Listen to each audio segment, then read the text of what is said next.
Most people believe that governments take money from citizens through obvious means. Taxes appear clearly on paychecks, receipts, and bills.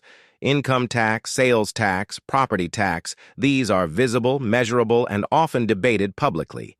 Because of this visibility, many assume that if taxes are not being raised, their financial situation is safe. History shows that this assumption is deeply misleading. In reality, governments have developed far more subtle ways of extracting value from society. These methods do not require new laws, heated debates, or public approval. They operate quietly, through mechanisms most people rarely think about. The result is the same as taxation, a transfer of purchasing power away from individuals. The difference is that this process is far harder to see and much easier to deny. This is why many people feel poorer even when tax rates remain unchanged. They work the same hours, follow the same rules, and earn similar salaries, yet their standard of living slowly declines. The loss does not feel sudden or dramatic. It feels gradual, confusing, and often personal. People blame themselves, their careers, or the economy in general without realizing that a structural process is at work. Throughout history, governments facing financial pressure have relied on these invisible methods. They are politically convenient because they do not provoke immediate resistance. There are no protests against something people cannot clearly identify. Unlike direct taxes, which generate anger and debate, hidden forms of extraction spread their costs silently across the population. Understanding this dynamic is essential, not to create fear, but to restore clarity. When people cannot see how value is taken from them, they cannot respond rationally. They adapt without understanding the cause. This video is not about blaming governments or promoting ideology. It is about explaining the mechanisms that quietly shift wealth, reshape incentives, and change daily life without most people noticing. Before examining specific tools like inflation, currency devaluation, and financial repression, it is important to recognize a simple truth. Governments do not need to raise taxes to take more from society. History shows they rarely rely on a single method. Instead, they use systems that operate in the background, slowly and consistently, transforming money itself into the instrument of extraction. To understand how governments can take money without raising taxes, it is necessary to redefine what taking money actually means. Most people associate loss only with direct deductions from income or explicit fees. However, value can be removed without touching a paycheck.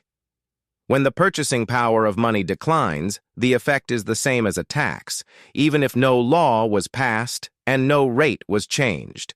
Inflation is the most common and least understood of these mechanisms.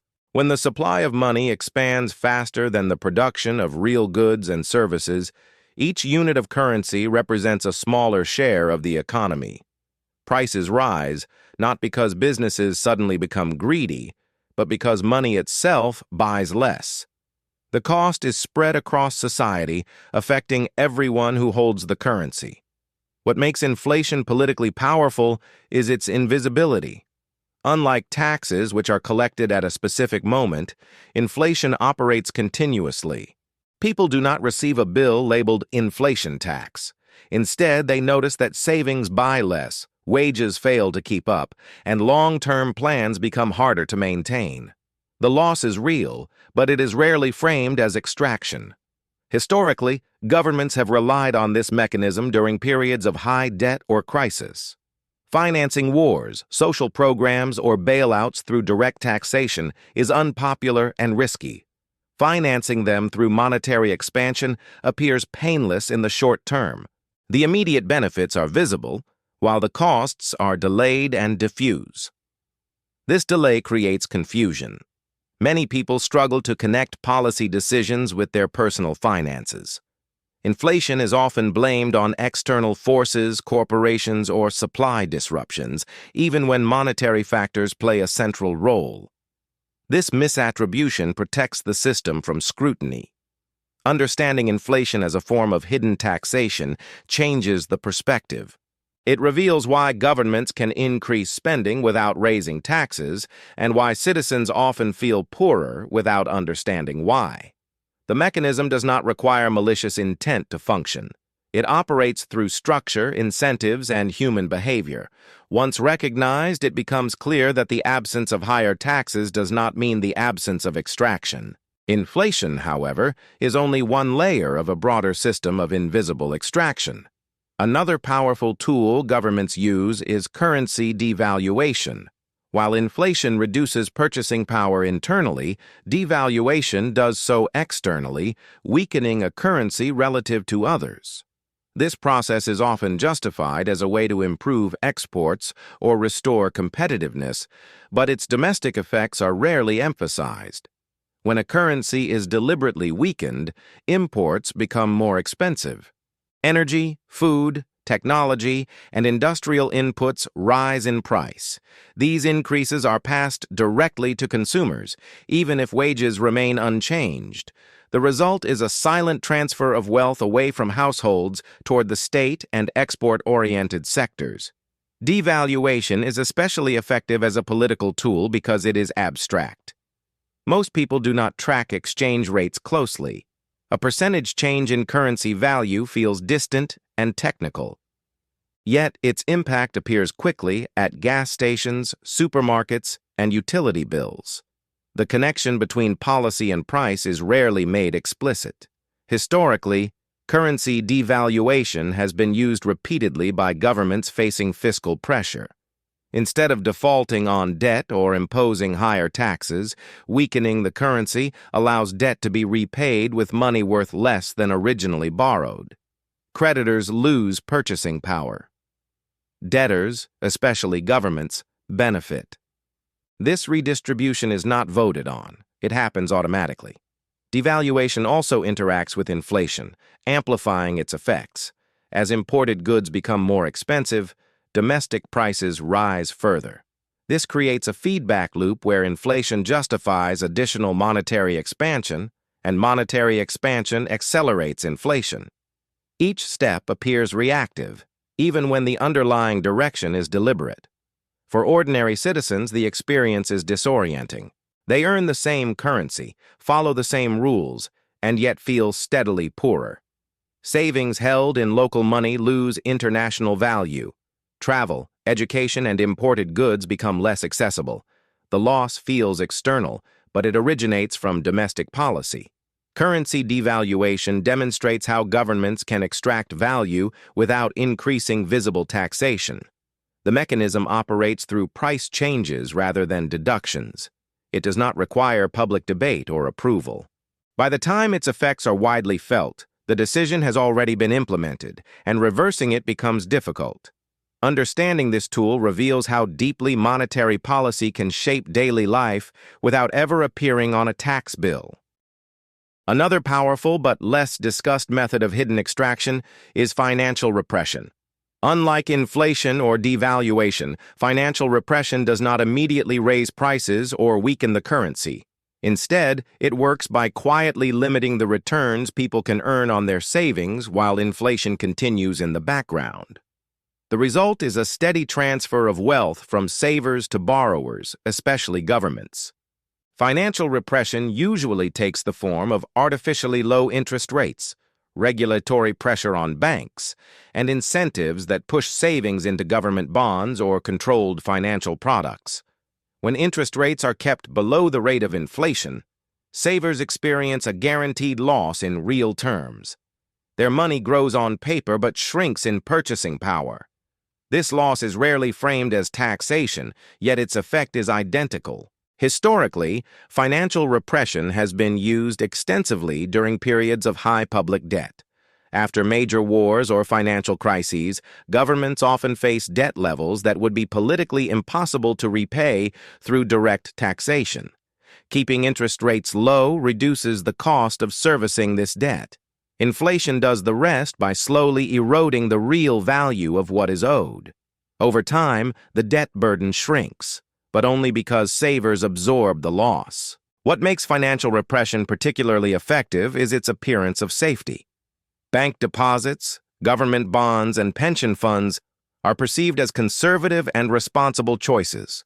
People believe they are protecting their future by saving. In reality, these savings are often being used to finance the state at a negative real return. The social consequences are significant. Savers, retirees, and anyone dependent on fixed income are disproportionately affected. Meanwhile, borrowers benefit from cheap credit.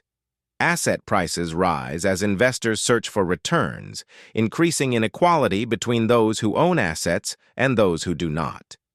Financial repression operates quietly and continuously. There are no announcements, no protests, and no clear moment of loss. Most people realize what happened only years later when their savings no longer provide the security they expected. By then, the transfer is complete. This mechanism illustrates a recurring theme. Governments do not need to confiscate wealth directly. By shaping the financial environment, they can redirect value over time in ways that feel natural, legal, and unavoidable. Beyond inflation, devaluation, and financial repression, there is another mechanism that quietly transfers value from society to the state: the expansion of public debt combined with time. Debt itself is not new, nor is it inherently harmful. What matters is how it is managed and who ultimately bears its cost. When governments accumulate large amounts of debt, they create future obligations that must be resolved in one of three ways: higher taxes, spending cuts, or monetary erosion.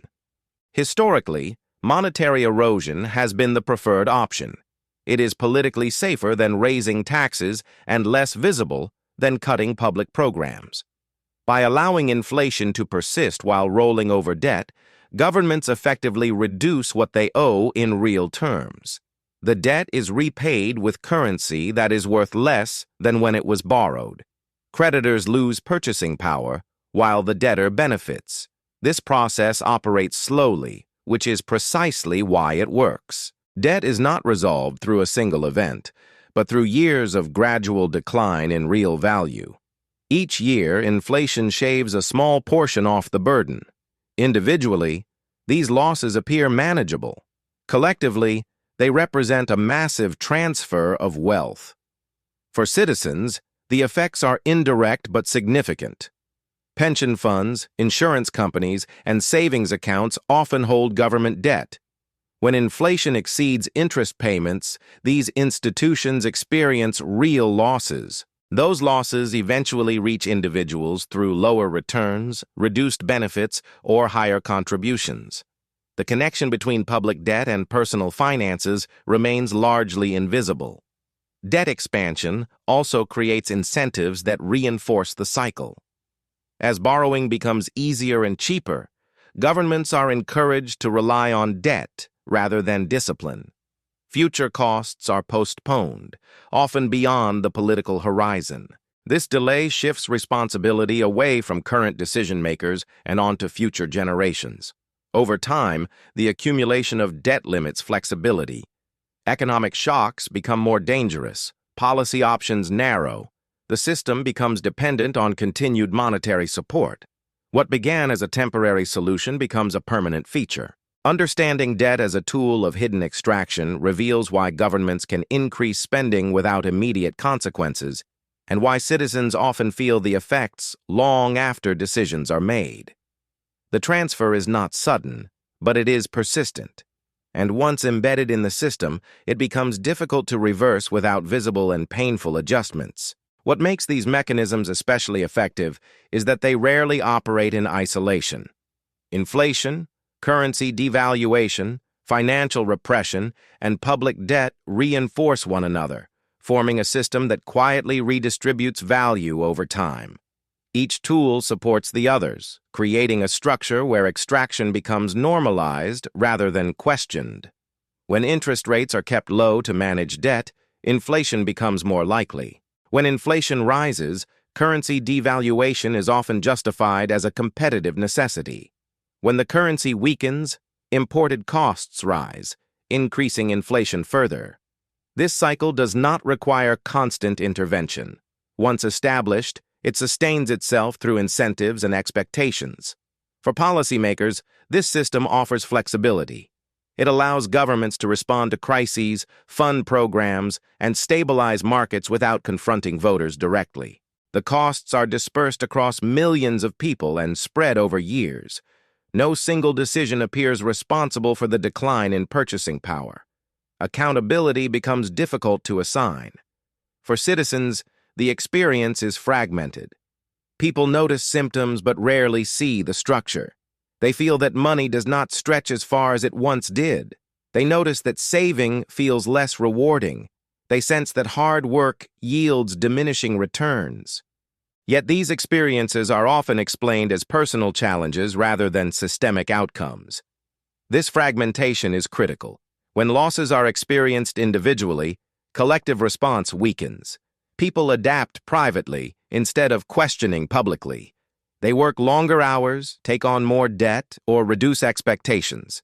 These adaptations help individuals cope, but also stabilize the system that caused the problem. Over time, this process reshapes behavior. Risk-taking increases as safe options fail to preserve value. Asset ownership becomes more important than income.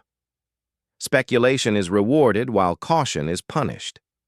These shifts are often blamed on cultural change, but they are rooted in monetary incentives.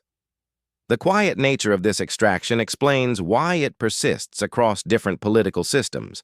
It does not rely on ideology, it relies on structure. Governments of all types face similar constraints and often reach similar solutions. Understanding this interconnected system is essential. It shows that hidden extraction is not the result of a single policy or bad decision.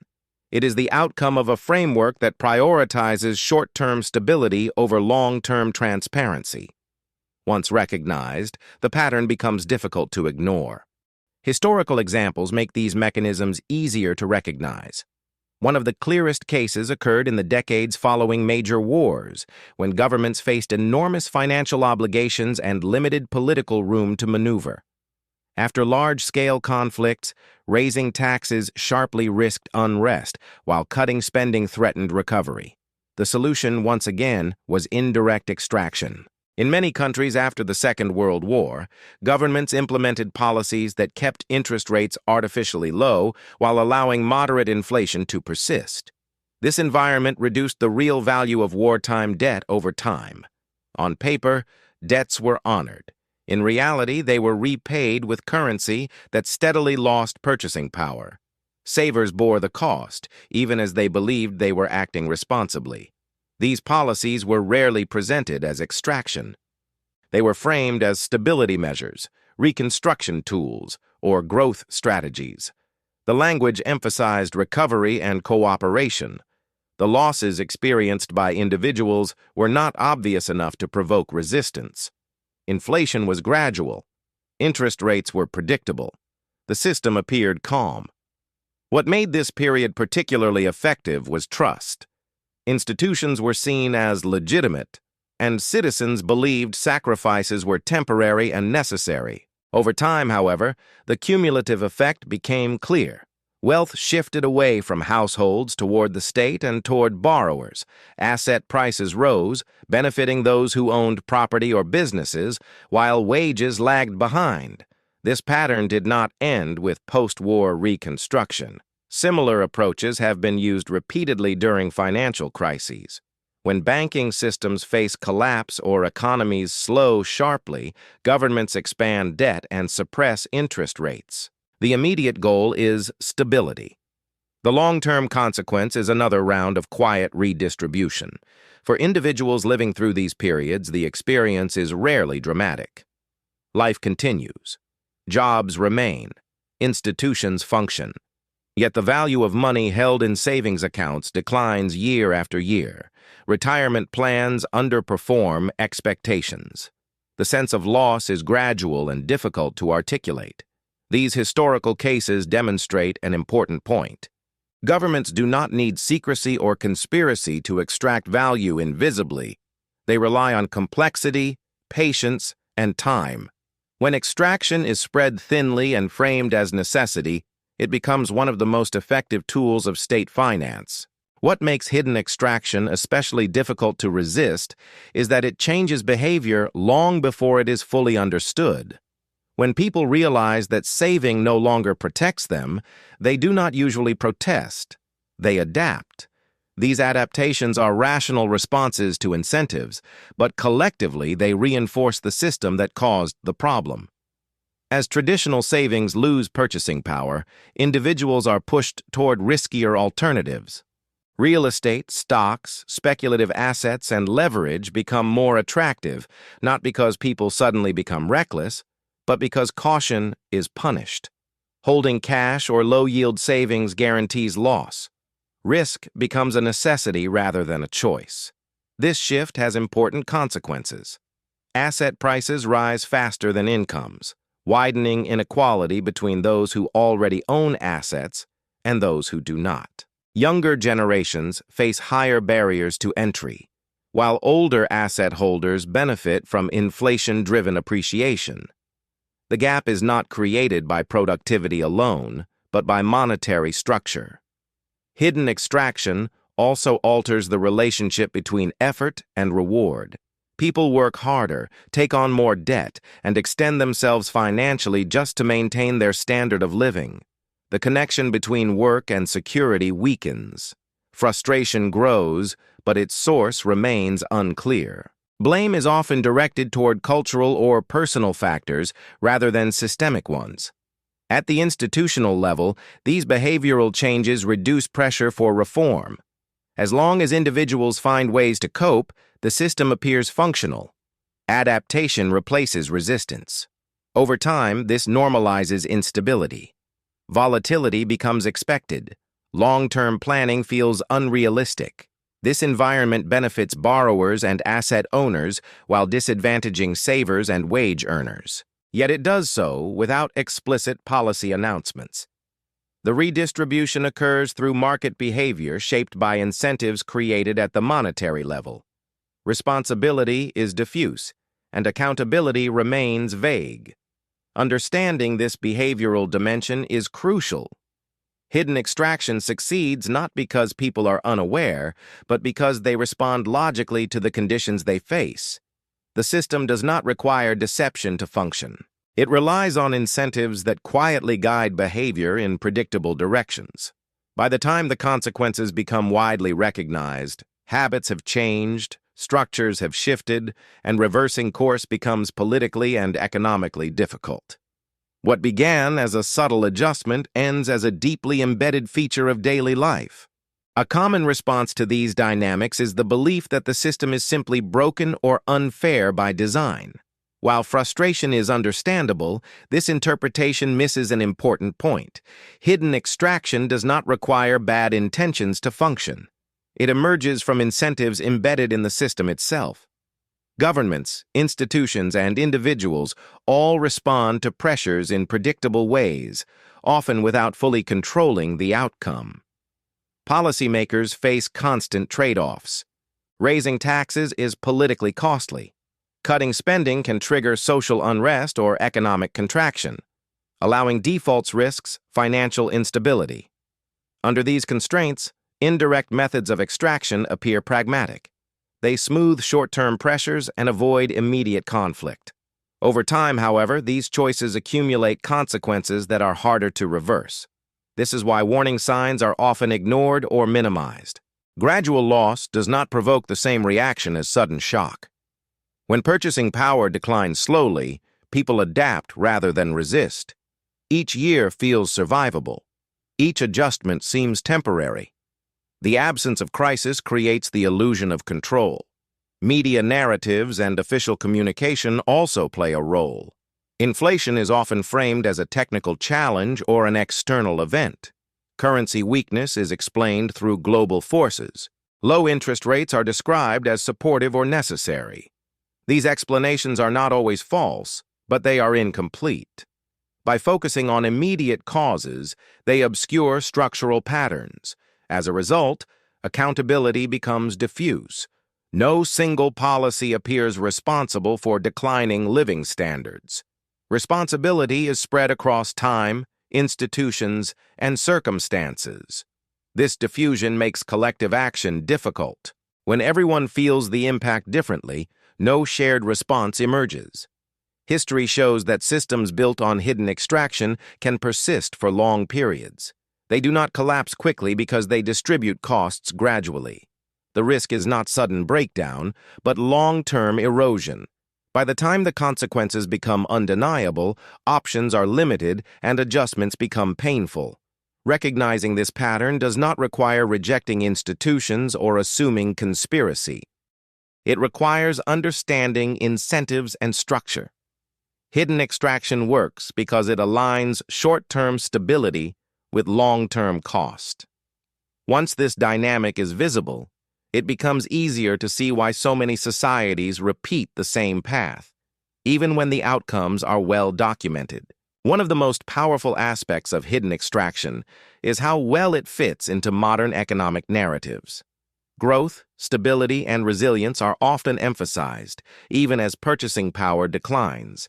Rising asset prices are treated as signs of success, while stagnant wages are explained as temporary or structural issues unrelated to monetary policy. This framing allows systems of extraction to continue without appearing harmful. Modern financial systems are highly complex, which adds another layer of protection.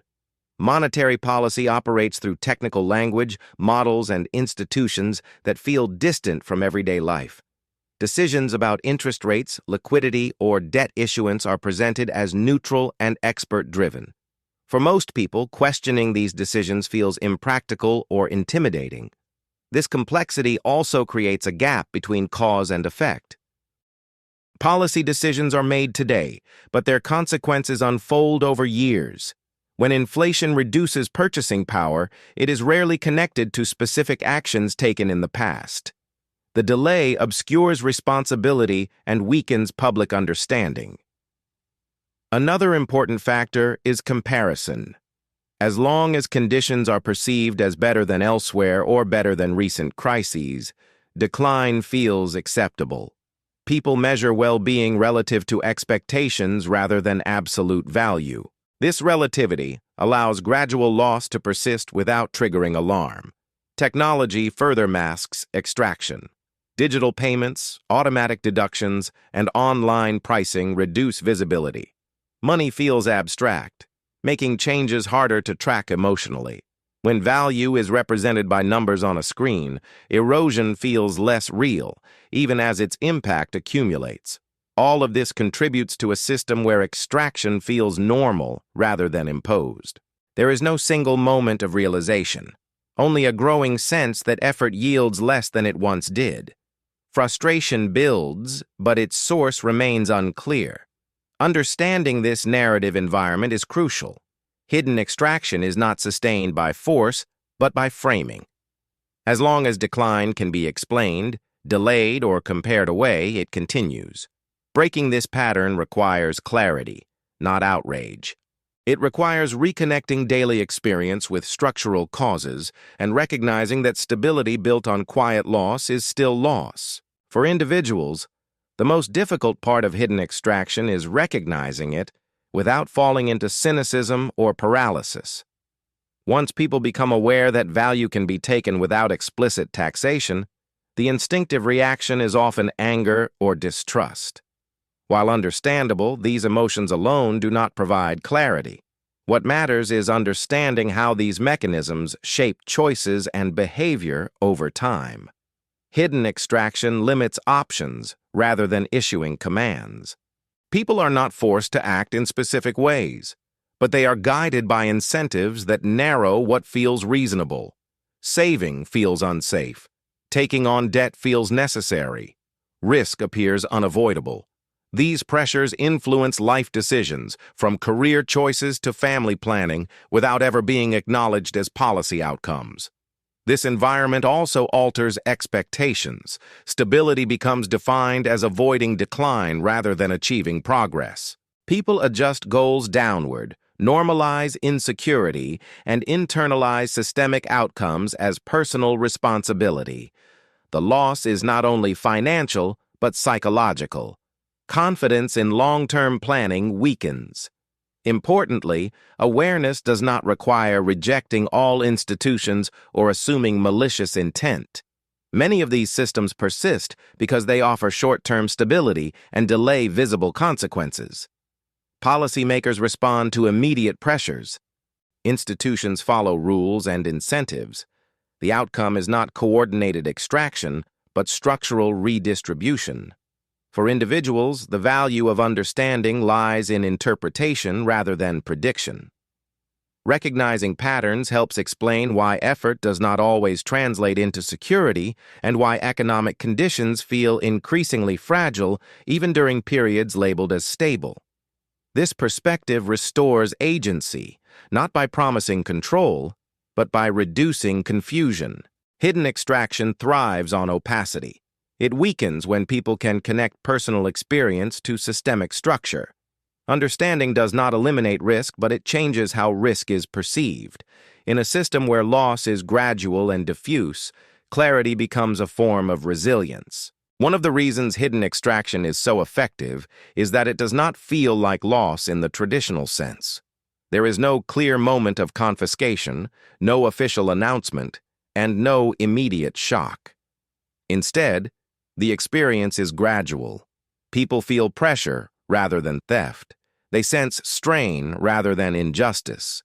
This ambiguity allows the system to persist without provoking unified resistance. Over time, this gradual pressure reshapes how people think about money itself. Expectations adjust.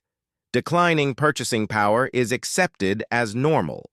Financial insecurity becomes a permanent background condition rather than a temporary problem to be solved. When instability lasts long enough, it stops being questioned. This normalization is critical. Once people stop expecting money to preserve value, the system no longer needs to justify its failures. The burden shifts entirely onto individuals. Those who struggle are told to be more flexible, more educated, or more adaptable. Structural causes fade from view. History shows that this stage often precedes major transitions. Systems based on quiet extraction tend to last until trust erodes beyond repair. When that happens, adjustment is no longer gradual. It becomes sudden and visible. The calm that once protected the system disappears. Recognizing normalization does not mean predicting collapse.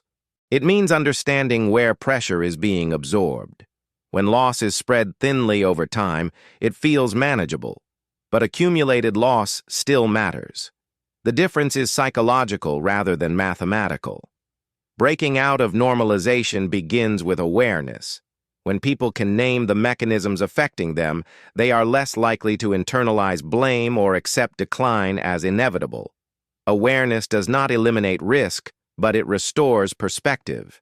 Hidden extraction depends on silence and complexity. Clarity disrupts both. Understanding how value is taken without visible taxation allows individuals to interpret their experience more accurately. In a system where money changes quietly, awareness becomes one of the few tools available to resist confusion and resignation.